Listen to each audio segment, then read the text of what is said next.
आमा, म आत्तिएको देख्यौ र? तिमीले भारी बोक्दै हुर्काएको तिम्रो छोरो मात्तिएको देख्यौ र?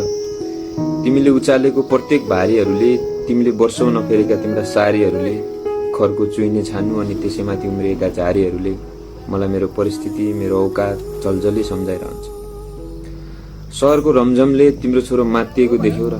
हरेक पाइला पाइलामा ठेस, जरुरत पर्दा आफन्तहरूको छिपारे भेष म कसरी बिर्सिन सक्छु आमाको तपस्या अनि मलाई मह बनाउन मेरा बाले छोड्नु परेको मेरो प्यारो देश।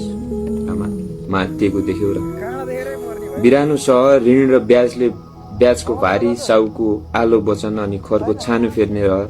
हेर न आमा, यो फगत मूर्ति नै मूर्ति भएको सहरमा तिम्रो छोरोले भगवान बन्न खोजेर के नै हुन्थ्यो? ढोका अनि विश्वासघातले भरिएको ब्रह्माण्डमा तिम्रो छोरोले विश्वासका माला उन्न खोजेर के नै हुन्थ्यो? यी मान्छे अनि यिनका चालचलनमा अल्झिएर, साउको ऋण अनि आफन्तका वचन बल्झिएर मात्र यो सहरसँग परिचित हुन खोजेको हुँ। आमा, तिम्रो छोरो मात्तिएको देख्यौ र?